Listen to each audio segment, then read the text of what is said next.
Olá, estamos aqui dando início aos princípios de bioética dentro da disciplina de bioética, tá? Nesse estágio dos nossos estudos, a gente já começa a perceber que os assuntos estão interligados, né? A ética e a bioética, tendo também algumas partes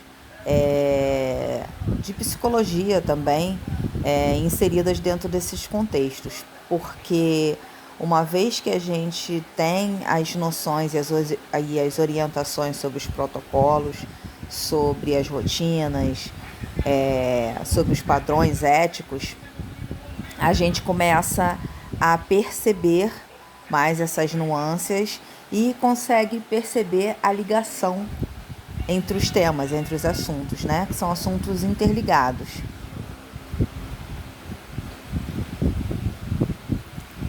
Então a gente começa falando que a bioética é o estudo sistemático das dimensões morais, incluindo visão moral, decisões, condutas e políticas das ciências da vida e atenção à saúde, utilizando uma variedade de metodologias éticas em um cenário interdisciplinar. Então, a gente vai ter os princípios, né,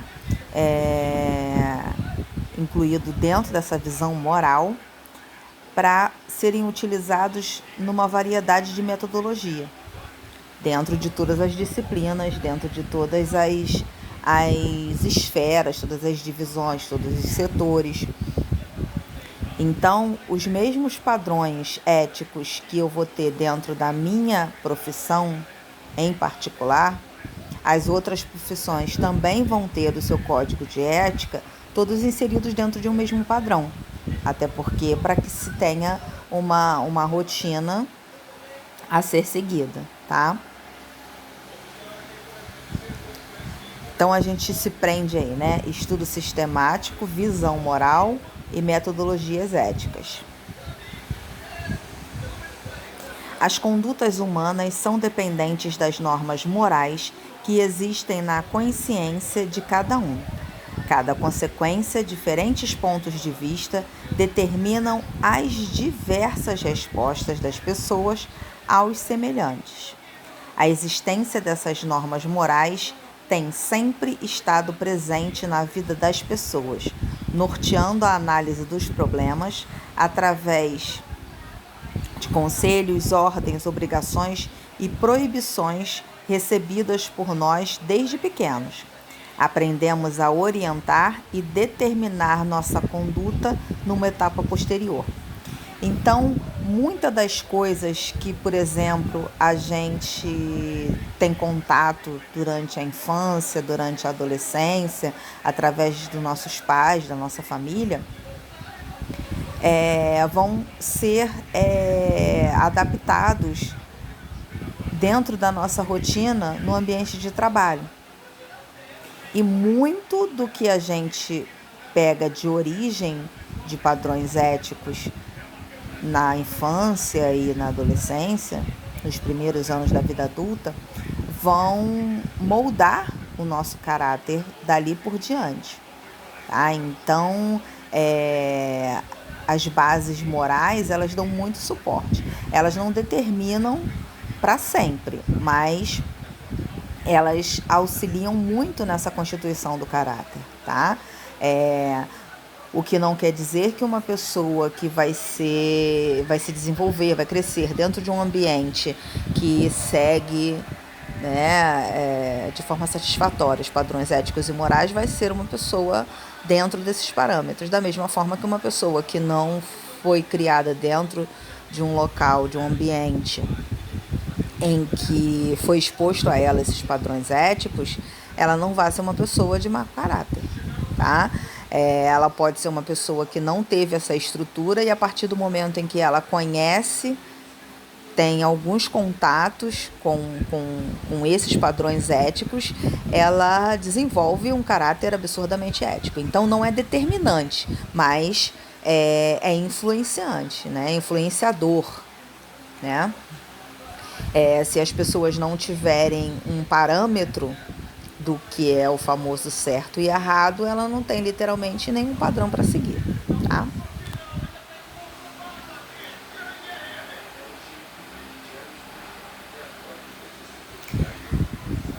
A diversidade dos sistemas morais pelo pluralismo que existe nas várias análises de um mesmo ato determina que para alguns o que é correto poderá ser para outros imoral. Da mesma forma, a liberdade humana não é real, pois os indivíduos estão condicionados por uma sociedade onde existe pressão social, cultural e laborativa.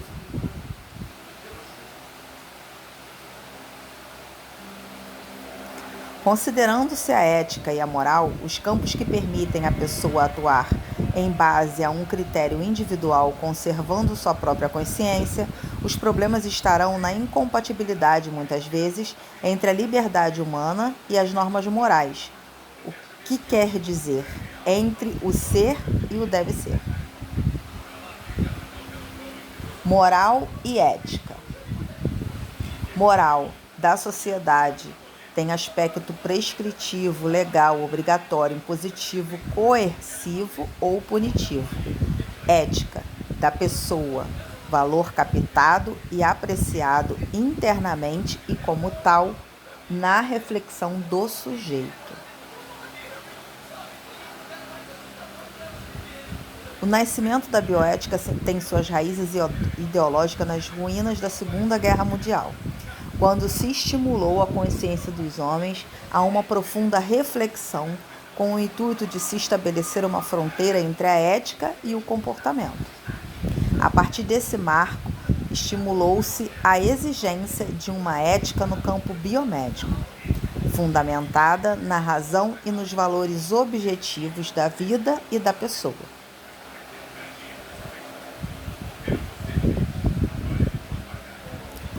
Van Rensselaer Potter formulou sua definição que trazia o sentido de ética na Terra. Nós temos uma grande necessidade de uma ética da Terra, uma ética para a vida selvagem, uma ética de populações, uma ética de consumo, uma ética urbana, uma ética internacional, uma ética geriátrica e assim por diante. Todas elas envolvem a bioética.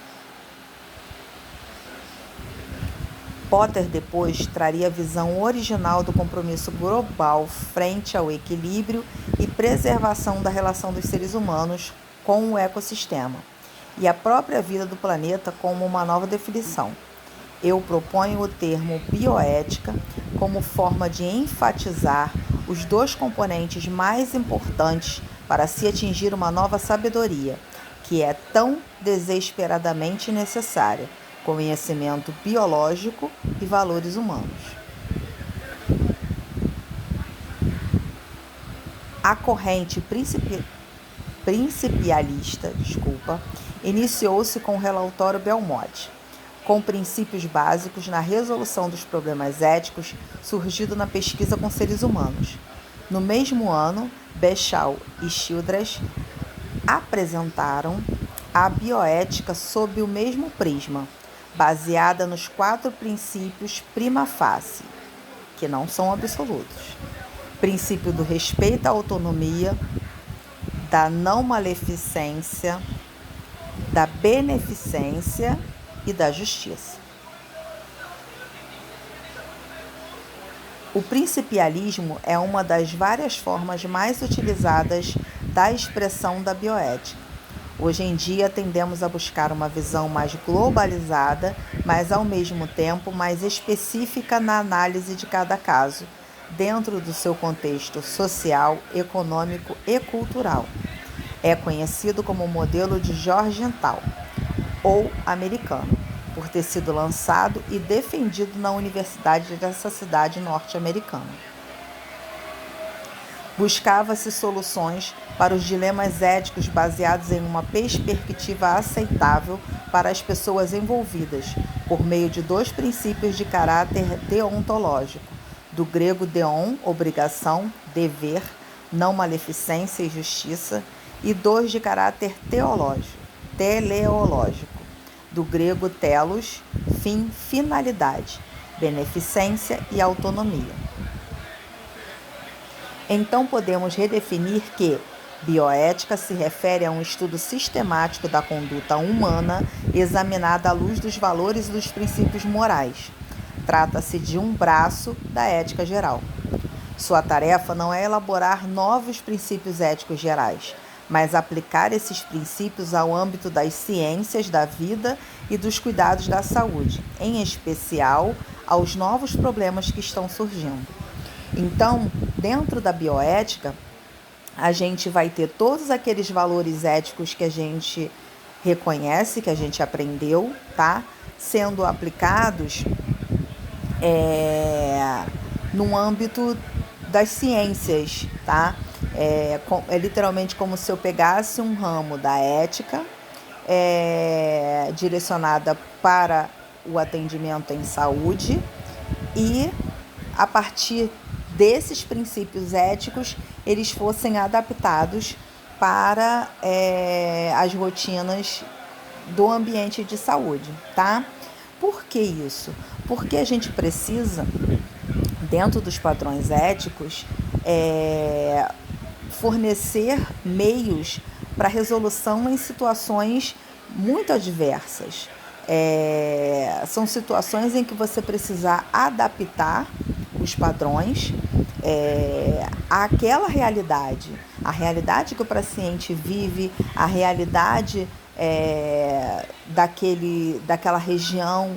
Porque, por exemplo, existem situações em que o paciente veio de uma localidade onde é tudo baseado nas culturas populares. Então, o paciente não tem nenhuma noção sobre acompanhamento clínico, acompanhamento médico, tomar as medicações de forma correta, as medicações mesmo. Alguns pacientes fazem muito hábito de substituir medicação por chazinho, por simpatias, essas coisas. E às vezes essas situações elas precisam ser administradas dentro do ambiente, porque não adianta eu simplesmente dizer ao paciente de que o método que ele utiliza, o método que ele conhece desde sempre, é um método que não funciona e que o método que eu acredito é um método que funciona, entendeu?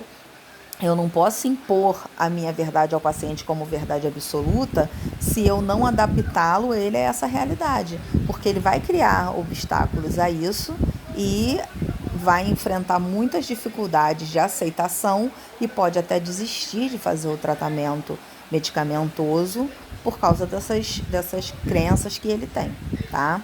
Então, quando a gente fala que novos problemas que estão surgindo são as adaptações às novas situações que vão surgir dentro do ambiente ao qual a gente vai adaptar os nossos padrões dentro da ética para administrar essas situações. A bioética na cancerologia discute, dentre alguns temas polêmicos, eutanásia, distanásia, autonomia, como dar más notícias, alocação de recursos, ordens de não ressuscitação, suspensão ou não instalação de alimentação ou hidratação artificial, sedação paliativa, que é a sedação controlada, e finitude da vida. Então, olha só quantos assuntos que são discutidos na bioética só dentro de cancerologia, tá? Alguns temas que são discutidos, tá? Esses são alguns dos mais polêmicos, que são verdadeiros tabus, porque a gente, por exemplo, a situação de um paciente com câncer em que literalmente já foi determinado dentro dos estudos e dentro de algum fator ou de vários fatores, de que a medicina já fez tudo que poderia ser feito, né? Não tem mais nada dentro da medicina que possa ser feito pelo aquele paciente. A família não quer perder aquele paciente. A família quer que aquele paciente continue lutando. Mas o paciente já está cansado, o paciente já está desgastado, o paciente já chegou a todos os seus limites de dor, de sentimentos, de emoções. Então, são assuntos polêmicos porque a minha visão sobre uma pessoa tirar a própria vida é totalmente diferente da visão de uma pessoa que está altamente desesperada e desistente sobre a própria vida. Então, é uma problemática muito grande se discutir sobre esses assuntos, porque as opiniões são muito diversas, tá? E aí, como é que fica essa situação? O paciente, ele pode ter a opção de não querer mais continuar o tratamento, não continuar mais buscando se tratar? O paciente tem essa opção? Quem decide sobre isso? Como isso é decidido? Como são escolhidas as opções dentro desses assuntos, né? Dentro dessas temáticas? E se o paciente desistir e acontecer a cura? Então, é muita polêmica que gira em torno dessas temáticas. Um conflito frequente em cuidados paliativos é o de decidir, junto com o paciente, família ou o seu responsável, que condutas ou estratégias de cuidados devem ser tomadas frente ao óbito eminente ou quando medidas clínicas não controlam os sintomas. Distanásia, morte lenta e com muito sofrimento. Para manter o paciente vivo, é submetido não intencionalmente a tratamentos fúteis, que já chegam ao estágio de serem inúteis, não prolongando propriamente a vida, mas o processo de morrer, seja aplicando novas biotecnologias à medicina ou retomando o desejo humano de superar a morte. Eutanásia, prática que busca abreviar sem dor e sofrimento a vida de um doente, reconhecidamente incurável pelo sentido literal de boa morte. Ortotanásia, morte no seu tempo aparentemente certo, sem tratamentos desproporcionados e sem abreviação do processo de morrer. Vamos voltar aqui um pouquinho e falar um pouquinho da distanásia. Algumas situações a gente presencia bastante dentro do CTI e da UI, tá? Em que o paciente está em leito, né? Se mantendo com sobrevida através dos aparelhos que o mantém respirando, mantém alimentação, mantém oxigenação, mantém circulação sanguínea e etc. E aí a gente pega aqui o que está dentro dos parênteses: morte lenta e com muito sofrimento. Às vezes a situação geral desse paciente que está em leito, ela é de muito sofrimento. Então, os traços éticos, eles adentram muito nesse tipo de situação em que você encara essa situação no seu dia a dia, né? Você está presenciando o sofrimento daquele paciente. Muitas das vezes é um paciente que, quando é manuseado, apesar dele não ter nenhuma reação devido ao seu estado clínico, já aconteceu, já visualizei esse tipo de situação. Quando você termina o seu processo, que você recoloca o paciente na sua posição lá quietinho, se você prestar atenção, às vezes ele está lacrimejando, às vezes ele chega até a externar as lágrimas, ele chega a chorar mesmo. Então, é involuntário ou ele realmente está sofrendo, apesar de eu achar que ele não tem consciência? Ele está externando aquela dor. Aí você começa a pensar, poxa, por que deixa a pessoa sofrer tanto assim? Mas aí a família pensa, não, mas e se melhorar? Existem casos de pessoas que ficaram não sei quantos anos em estado vegetativo e acordaram. tá? Então, esses parâmetros éticos, eles estão sempre presentes dentro das nossas situações, dentro dos nossos protocolos, dos nossos procedimentos, dentro do nosso dia a dia mesmo.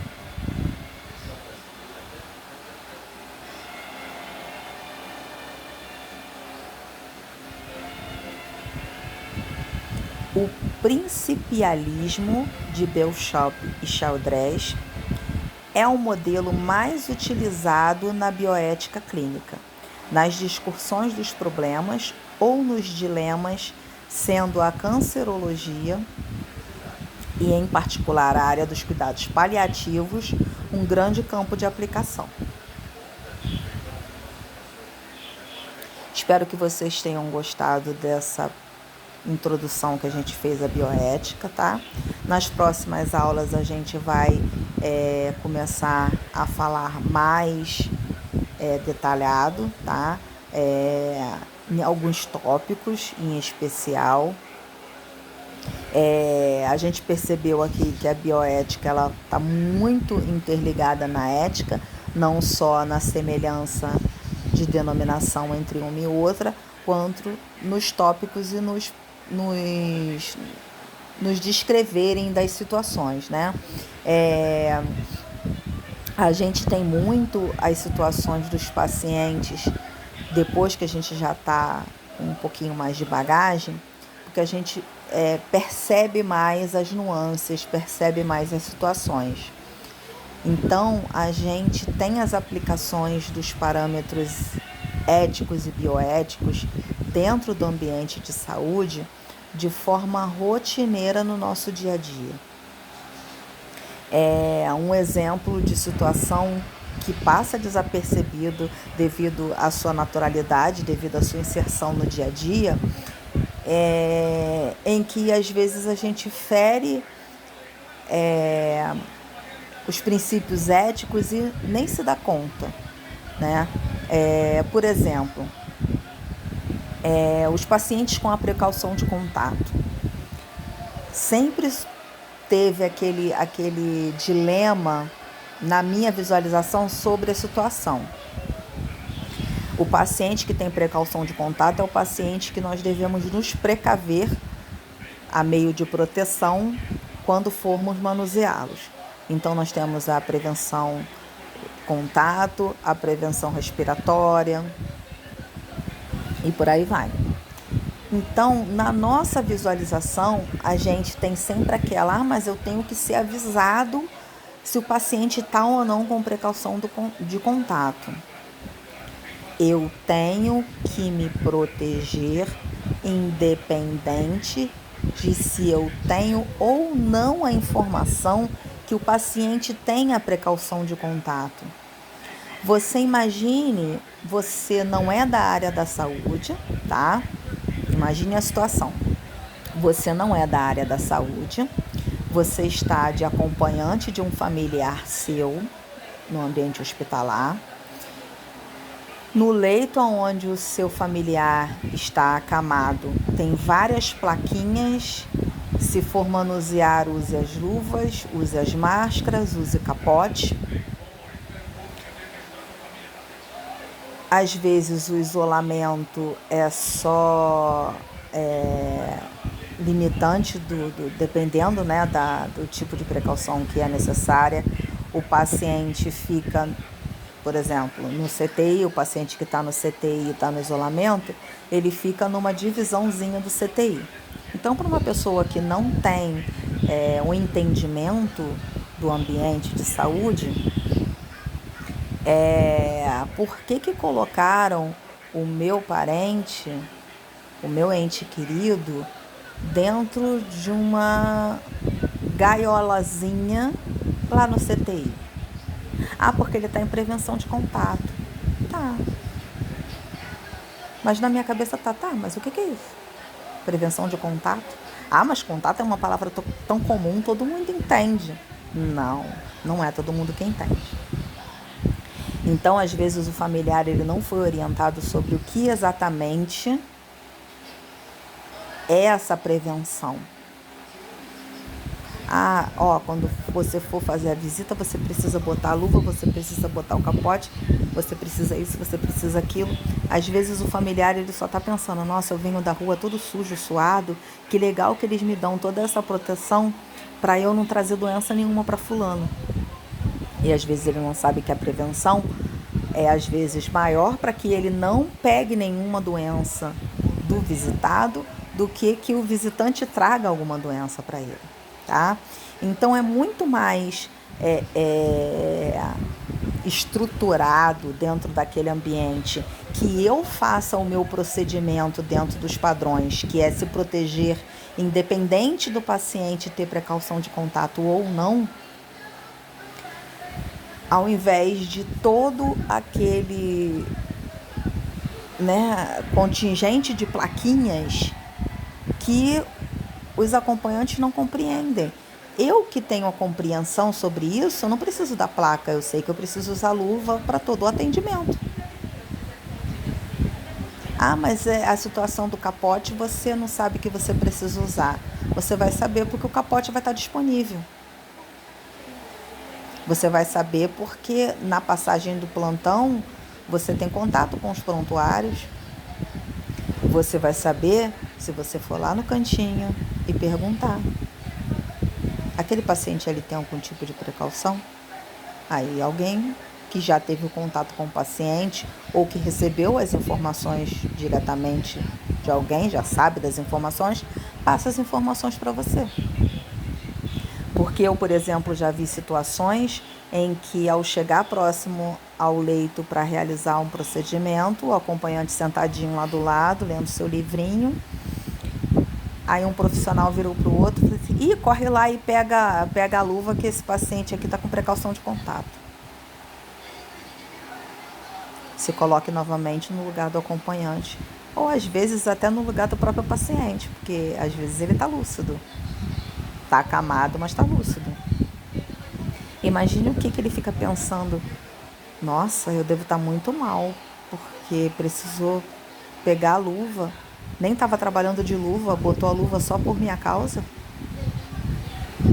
Então a gente tem que tomar muito cuidado com os detalhes, tá? Espero que vocês tenham gostado desse nosso primeiro contato aqui dentro da bioética. Nessa primeira situação a gente falou só um pouquinho mesmo, né? Demos uma introdução no conteúdo. E a partir de agora, nas próximas aulas, nós vamos descrever mais sobre o assunto, tá bom? Qualquer dúvida é só entrar em contato e até a próxima.